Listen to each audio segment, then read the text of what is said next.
5. Entrei correndo na sala de teste, como se fosse um caça com um propulsor no máximo. Interrompi a fala de uma mulher mais velha, alta, que vestia um uniforme branco de almirante. Ela tinha o cabelo prateado na altura do queixo e franziu o senho para mim quando parei na porta. Então, seus olhos imediatamente foram para o relógio pendurado na parede. O segundo ponteiro andou mais um pouco, 18 horas em ponto. Eu tinha conseguido. Estava toda suada, com o macacão rasgado e sujo de poeira pelo meu encontro com pedaços de detrito espacial, mas tinha conseguido. Ninguém dizia uma palavra na sala, localizada em um dos edifícios do governo no centro de Ígneo, perto dos elevadores que levavam à superfície. A sala estava cheia de carteiras. Devia haver quase uma centena de garotos ali. Eu não sabia que havia tanta gente com 17 anos nas cavernas dos desafiadores, e aqueles ali eram só os que queriam fazer teste para piloto. Naquele instante, cada um deles me encarava. Mantive a cabeça erguida e tentei fingir que não havia nada fora do normal. Infelizmente, a única cadeira vaga que localizei estava bem na frente da mulher de cabelos prateados. Eu a conhecia. Aquele rosto... Caramba! Não era uma contra-almirante qualquer. Era Judy Evans, a própria Ironsides. Ela era uma primeira cidadã e a comandante da FDD. Então eu já tinha visto seu rosto em centenas de pinturas e estátuas. Judy Evans era simplesmente a pessoa mais importante do mundo. Eu manquei um pouco enquanto me dirigia até meu assento diante dela, tentando não demonstrar meu constrangimento, ou minha dor. Fazer todo aquele caminho correndo envolvera várias descidas frenéticas com a minha linha de luz pelas cavernas e pelos túneis. Meus músculos protestavam pelo esforço e senti uma cãibra na perna direita assim que consegui me sentar. Estremecendo, larguei a mochila no chão, ao lado da carteira. Um ajudante a pegou e a levou para a lateral da sala, já que não era permitido nada na mesa além de um lápis. Fechei os olhos, mas os abri novamente quando ouvi uma voz conhecida sussurrando ali perto. Ah, graças ao nosso planeta natal. Lade? Olhei de relance e localizei algumas fileiras para trás. Ele provavelmente chegara 3 horas mais cedo e passara o tempo todo preocupado com meu atraso. Sem nenhum motivo, claro. Eu tinha conseguido chegar pelo menos meio segundo adiantado. Pisquei para ele e então virei para a frente, tentando não gritar de dor. Como eu estava dizendo, a almirante prosseguiu, estamos orgulhosos de vocês. Seu trabalho e toda a preparação que fizeram até aqui provam que são a melhor e mais promissora geração que a FDD já conheceu. São a geração que herdará a superfície. Vocês nos levarão a uma nova era de coragem no combate aos Krell. Lembre-se de que este teste não é para provar o valor de ninguém. Todos vocês têm muito valor. Para realizar um único voo, precisamos de centenas de técnicos, mecânicos e também do pessoal de apoio. Até mesmo o humilde trabalhador do depósito tem um papel importante na nossa grande busca pela sobrevivência. O propulsor ou asa do caça não podem ficar sem um parafuso que os mantém no lugar.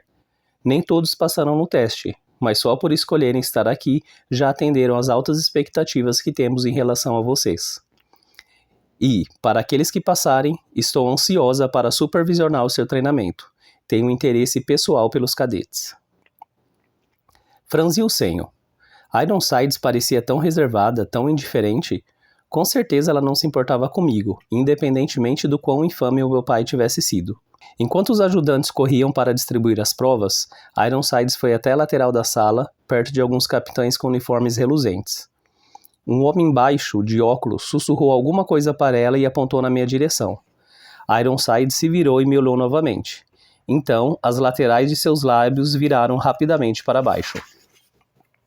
Ah, não! Olhei para o outro lado da sala, onde alguns professores, incluindo a senhora Vermeer, nos observavam. Mas eu achava que tinha entendido tudo. Eles estavam apenas me testando para ver se eu era uma verdadeira desafiadora. Certo? De maneira deliberada, um ajudante pegou uma prova da parte de baixo da pilha e colocou-a na minha mesa. Hesitante, remexi meus bolsos à procura de um lápis, mas só encontrei o broche do meu pai. Ao ouvir um assobio ao meu lado, olhei na direção de Lade, que me jogou um lápis extra. Obrigada, disse, mexendo os lábios. Em seguida, abri o teste e olhei a primeira pergunta. 1. Explique, com exemplos do que é feito com elas, os 14 tipos de algas que crescem nos depósitos, explicitando o valor nutricional de cada uma. Meu estômago revirou. Uma pergunta sobre algas? Sim, os testes incluíam perguntas aleatórias do nosso currículo escolar, mas algas? Olhei a página seguinte. 2. Explique as exatas condições exigidas para um ótimo desenvolvimento das algas, não se limitando, mas incluindo a temperatura, pureza da água e profundidade do depósito. A próxima pergunta era sobre como o esgoto era tratado, assim como a que vinha a seguir. Senti meu rosto gelar quando me dei conta de que todas as 50 páginas tinham questões sobre assuntos como depósito de algas, esgotos ou ventilação. Eram aulas que eu tinha perdido enquanto caçava. Eu aparecia nas aulas da tarde, como física e história, mas simplesmente não tinha tempo para estudar tudo. Olhei mais uma vez para a senhora Vimer, que desviou o olhar. Então, me inclinei e dei uma espiada na prova de Darla Mibin. A dela tinha uma questão completamente diferente. 1. Diga 5 manobras aéreas que você usaria para se esquivar de uma nave Krell que o estivesse perseguindo. Uma curva fechada, uma tesoura dupla giratória, uma curva de Alstrom, um recuo reverso e uma manobra planadora. Dependendo de quão perto o inimigo se encontrasse, da natureza do campo de batalha e do que meu companheiro de voo estivesse fazendo. Eu me inclinei para o lado e verifiquei o teste de outro vizinho, onde localizei vários números com as palavras propulsor e acelerador. Uma pergunta sobre aceleração e força G.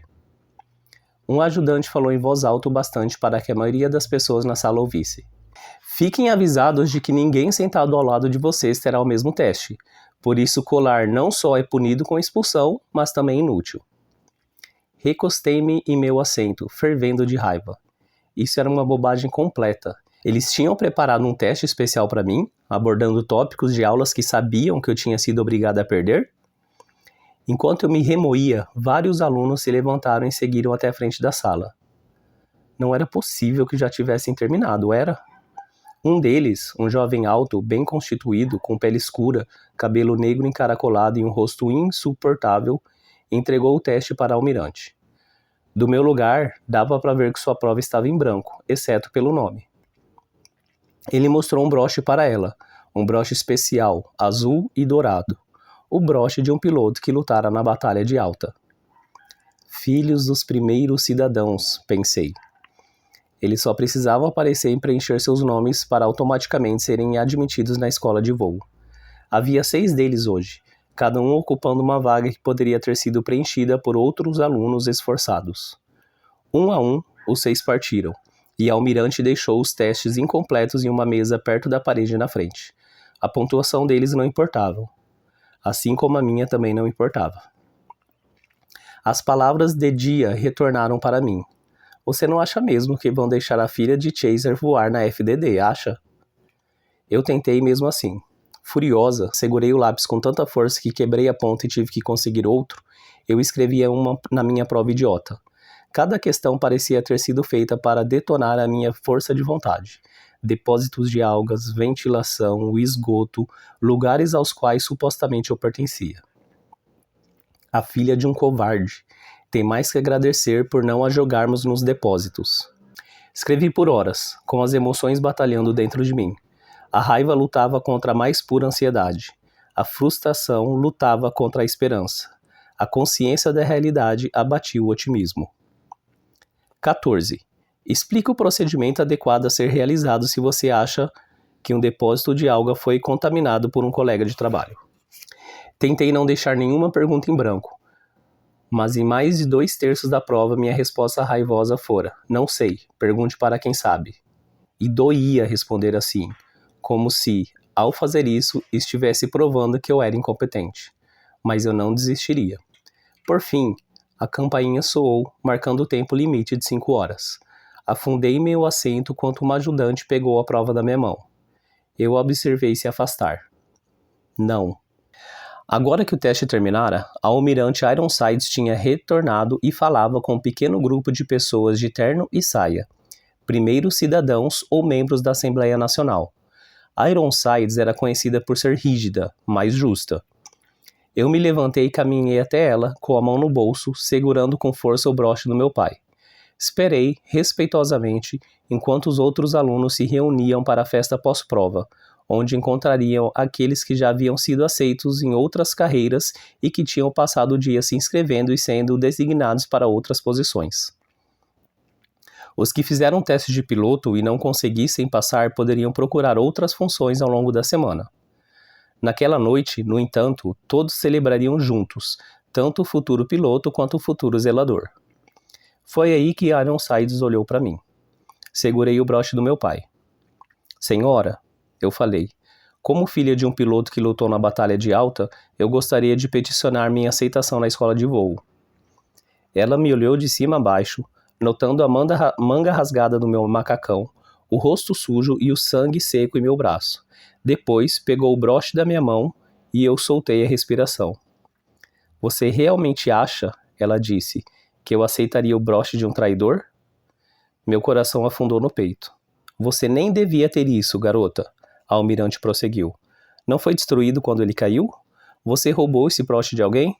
Senhora, respondi, com a voz tensa. Não estava com ele na queda. Meu pai me deu este broche antes de voar pela última vez. A almirante Ironsides se virou para ir embora. Senhora? Falei. Por favor, só me dê uma chance. Ela hesitou e achei que estivesse reconsiderando. Mas então se inclinou para mim e sussurrou. Garota, você tem ideia do pesadelo de relações públicas que poderia nos causar? Se eu te deixar entrar e você acabar virando uma covarde como ele? Bem, nada nem ninguém nesse planeta me fará deixar você entrar em um cockpit. Fique satisfeita por poder entrar neste prédio. Senti como se tivesse levado uma bofetada. Aquela mulher, uma das minhas heroínas, se virou para ir embora. Eu a segurei pelo braço e vários ajudantes nas proximidades arfaram baixinho, mas eu continuei segurando. A senhora ainda está com meu broche, eu disse. Ele pertence aos pilotos e suas famílias. A tradição, os broches de piloto de verdade pertencem às famílias, ela me corrigiu, não os dos covardes. Ela se libertou da minha mão com um puxão firme. Eu poderia tê-la atacado. Quase fiz isso. O calor aumentava dentro de mim e meu rosto parecia gelado.